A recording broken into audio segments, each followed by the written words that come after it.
guys?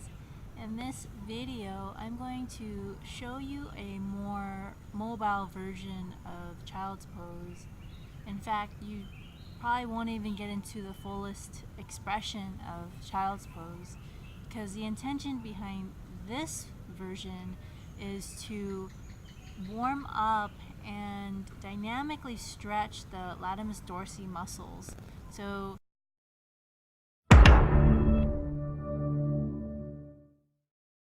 Setubandha Sarvangasana is a deep yet accessible back bend that stretches the chest, neck, thighs, and spine. Practice rooting down through your feet and arms in the pose to create greater depth in your spine, but be careful not to flatten your neck into the floor. Lie on your back with your knees bent and your feet flat on the floor. Initiate the pose by gently pressing your lower back down so that your tailbone curls slightly up. Root through your feet and begin to peel your hips away from the floor. Mindfully roll up, vertebra by vertebra, and keep your tailbone reaching toward the back of your knees. Focus on keeping your lower back long, distributing the arch evenly along your entire spine. Tuck your shoulders underneath your chest. Hold the outer edges of your sticky mat, or interlace your fingers and burrow downward into the mat with your arms. Breathe slowly and deeply into your abdomen. Lengthen your tailbone and your lower back as you shift your attention to your legs. Align your thighs so that they are parallel to each other and position your knees directly over your ankles. Your shins should be vertical.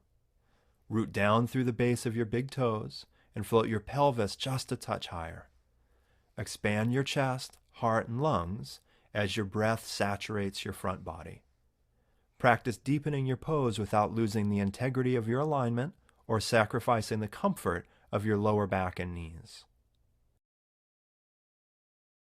Take one more expansive inhalation, then exhale slowly and lower yourself down to the floor. Observe the sensations of your body and breath as you take a moment of stillness.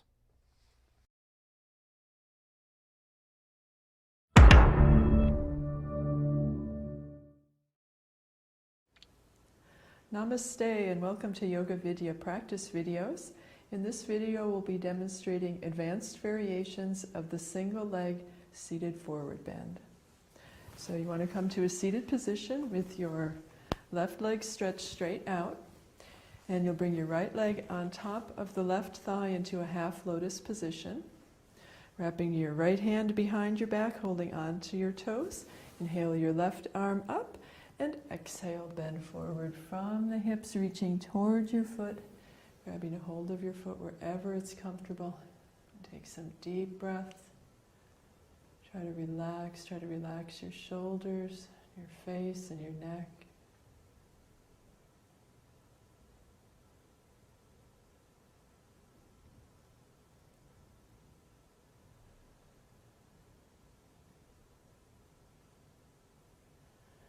And inhale, stretch your hands out past your foot, come up with a flat back, and release. So we'll switch to the other side. So stretching out your right leg, you'll bring your left leg into the half lotus position, and wrapping your left arm behind your back, holding onto your toes. Inhale your right arm up, and exhale, bending forward, reaching towards your foot, grabbing a hold again of wherever it's comfortable. Take some deep breaths. For all the postures, if you want, you can close your eyes.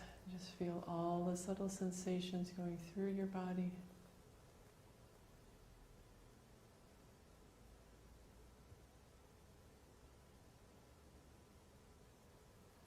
And inhale, stretch your hands out past your foot, come up with a flat back, and release. And now switching again to the other side, so your left leg is stretched straight out. Right leg in a half lotus position. This time you'll bring your hands behind your back into prayer position, or if you're not comfortable with that, it's also okay to hold on to your elbows. Sitting up nice and straight, and exhale, bending forward from the hips, reaching your head towards your foot. Once you're down as far as you can comfortably go, you can also try to bring your elbows up closer towards the ceiling.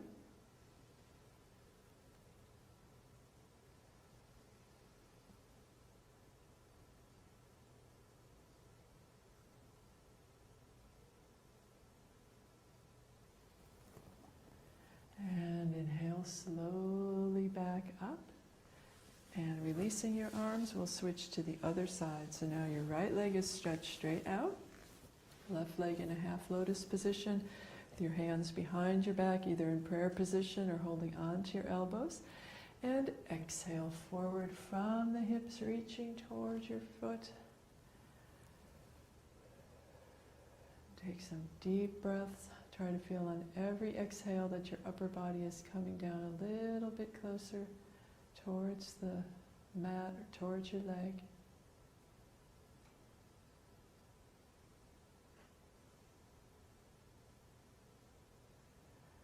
And inhale back up and release. Thank you for joining us. For more information on English yoga classes and seminars and all topics related to yoga, please see my.yogavidya.org or www.yogavidya.org/English. Namaste and have a wonderful day.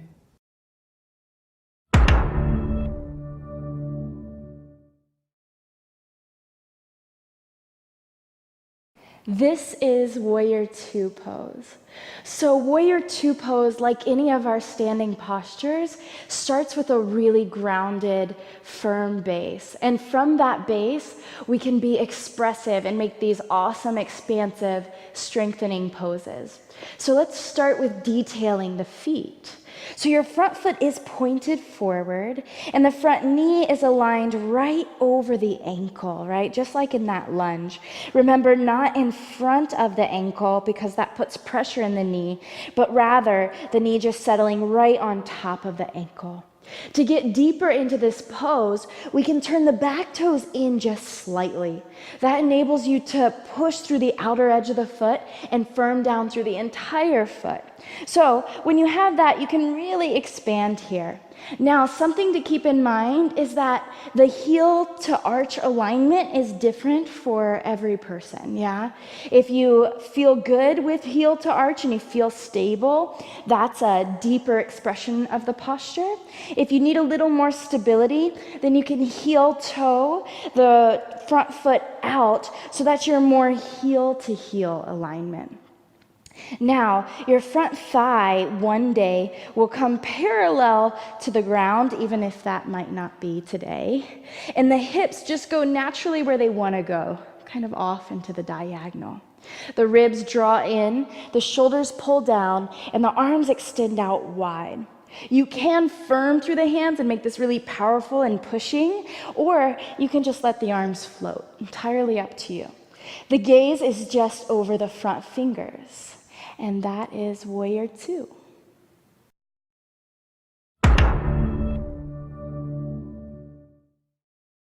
Fundamental Warrior One. So in this case, we're going to start with our right foot being in the front. What's happening with the back foot is those left toes are facing the front left corner of the mat. So you've got two edges of your mat, right? You want those left toes to face that left corner of the mat. That left hip is pulling itself forward while you draw the belly in, tailbone down. Now what's going on with this right knee? That right knee is bending. You're working towards one day being at a 90-degree angle, but if in order for you to get this 90-degree angle, you have to tilt your tailbone back, that's not great. That's going to collapse everything into the low back. So only go down so deep that this hip flexor is open enough to keep your tailbone down as you bend into that right knee. Again, you're working that left hip forward, right hip back, and if we had headlights, the headlights would be beaming straight forward. Your shoulders are also working towards squaring themselves off to the front of the room. So in this case, left shoulder forward, right shoulder back. Now, if this is really, really tweaky in the low back or in the knees, I welcome you to take a really wide step, maybe even mats width distance apart.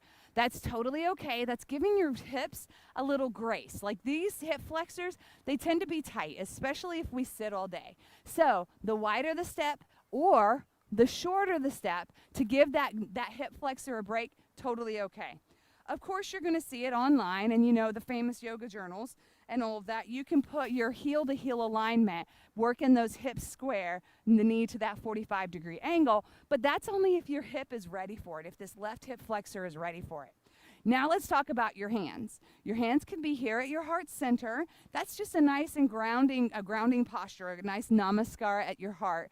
They can be behind your back in either namaskar or just crossed behind you, or they can be reaching up where your thumbs are pushing towards that wall behind you. You're going to feel a nice stretch here along the shoulders, those lat muscles, thumbs really pressing back. In Ashtanga, your hands are together and your gaze is slightly up. Now, if that's really tweaky in the neck, keep the crown of your head tall and just look like you're trying to look in your third eye. So it's just the eyeballs that are looking up. That can be really, really comfortable for me, like if my neck is bothering me. So if your hands are touching or not, think about elbows down and away. So all day we do this anyways. It's not great for the posture, and it makes you nervous, it makes you anxious. Make yourself relax here, and you'd be amazed at the physiological and emotional effects of a nice relaxed shoulder. Everything relaxes. So we've got squared shoulders to the front, squared hips to the front, working towards 90 degrees in that right angle, and a 45-ish degree angle with the left foot. Let me demonstrate it here on the left. Left foot's forward, left toes are facing straight forward. Those right toes are facing the front right corner of the mat. The right hip is reaching forward. The right knee is straight, but if that's really wonky on the knee, go ahead and bend it. And again, remember, if it's too much in this right hip flexor to have the heel-to-heel alignment, you can open up your feet, mats width distance apart. What you don't want to do is let the belly go and shoot the booty out. So right hip forward, right shoulder forward, low belly's in, chest is proud, hands can be here at your heart center, behind you crossed, reaching up, pinkies rotating towards each other, or hands touching in a namaskar above your head. You can look at your head, if that's okay with the neck, or if you might have creaky necks, just look up with your eyeballs. You don't even have to see it, but it's the gaze, that drishti that's helping to pull all of your prana, all that life force up towards your fingertips. Thank you so much today for joining me in a quick tutorial about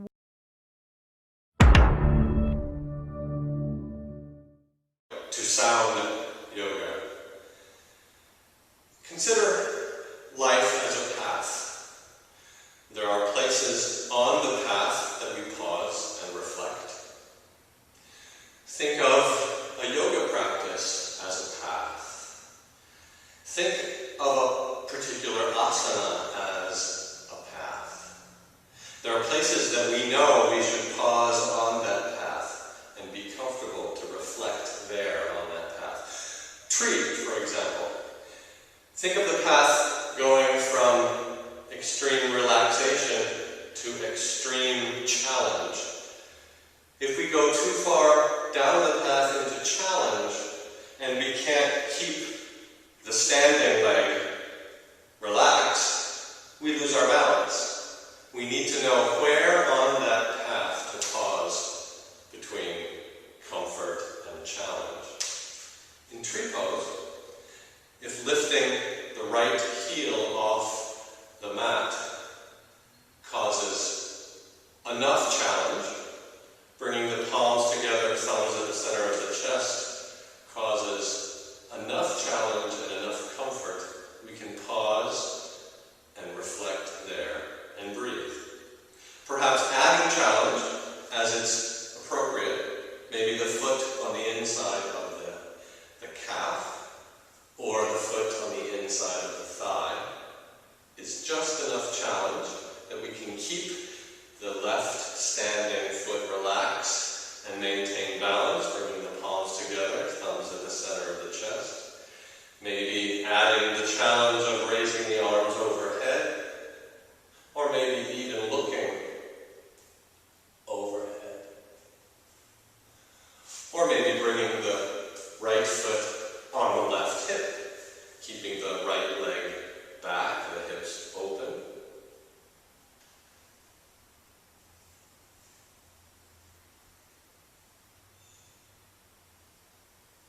So knowing where on the path is the best place to pause between comfort and challenge, and being comfortable there to stay is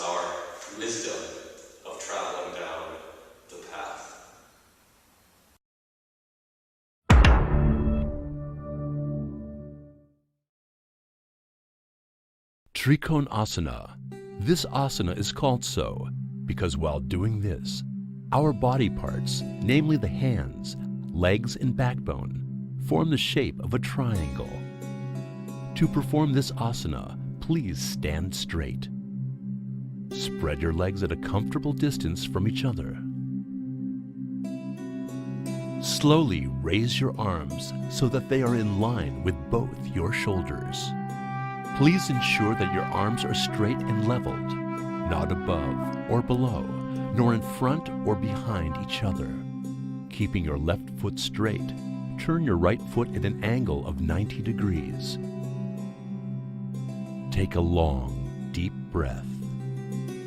And now, exhaling, slowly bend your body towards the right from your hip. Try to touch your right ankle with your right hand and raise your left hand up towards the sky. It is possible that some of you may find it difficult to touch your ankle. In that case, extend your hand as far as you comfortably can. Stay relaxed in this position for a while. Breathe in normally and breathe out. Feel your whole body relaxing. Inhaling slowly, come back to your upright position and straighten your right foot. Next, turn your left foot out and repeat the same asana on your left side. This asana is very simple and useful. It strengthens the back muscles and prevents the occurrence of flat foot. It makes your thighs, shoulders, chest, and spinal cord strong and flexible. But if you have an injury to your neck or back, or are suffering from slip disc or sciatica, please do not perform this asana. When you take in long, deep breaths and exhale, it helps you to remain mentally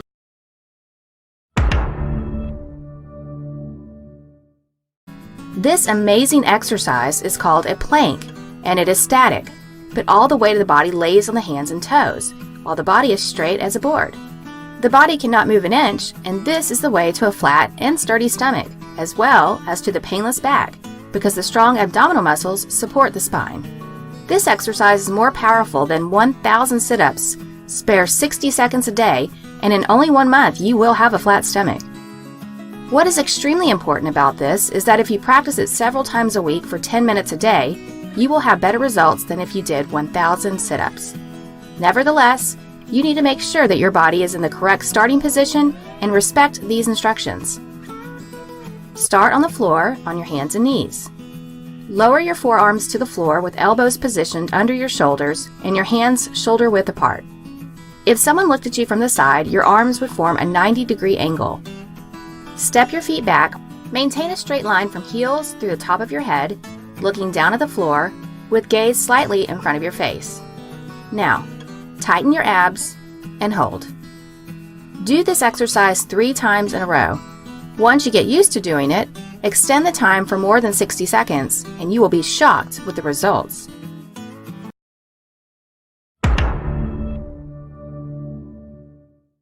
This is downward facing dog.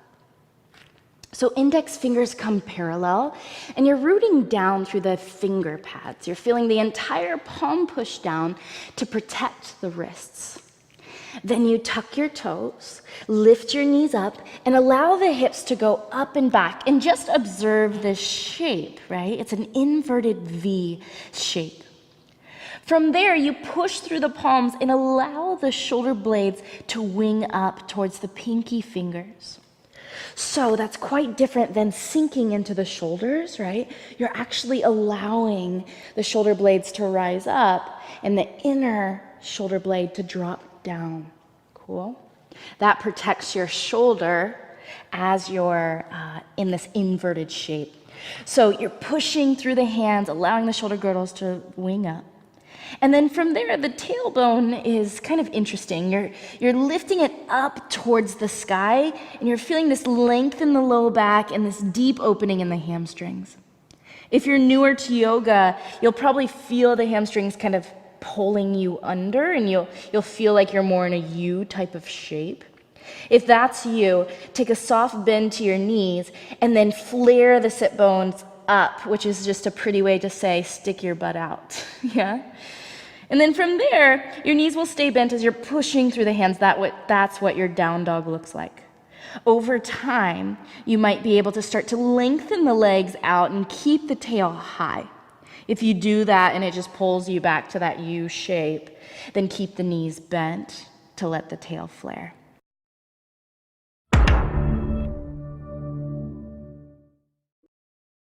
Tadasana. Tad means palm tree. While doing this asana, your body posture becomes tall and strong, like the palm tree. To do this asana, first stand straight with both your feet at a distance of 2 inches from one another. Now, lift your hands till your shoulders. Keep your palms facing each other, and then interlock your fingers together. Now, slowly bend your wrists outwards. Now, taking a deep breath in, slowly lift your arms up above your head while keeping them in line with the shoulders. Keep your body steady in this position. Now, slowly raise your heels up from the ground and stand on your toes. Without losing your balance or moving your feet, stay in this position for about 10 to 15 seconds. Breathe in and out normally. Stay still in this posture. It might be a little hard to maintain your balance in the beginning. To help achieve this, you can try focusing at a single point in front of your eyes. Doing this asana regularly will help you improve your balance. This asana helps in getting rid of congestion in your spinal nerves. It helps to improve the posture of the body and also strengthens your thighs, knees, and heels. You should refrain from doing this asana if you are suffering from any heart disease, vertigo, or varicose veins. After staying in this position for 10 to 15 seconds, slowly let your breath out and lower your heels back to the ground. Slowly release the interlock of the fingers, bring the arms down, and come back to the standing position. Practicing this asana regularly brings stability to your body and mind.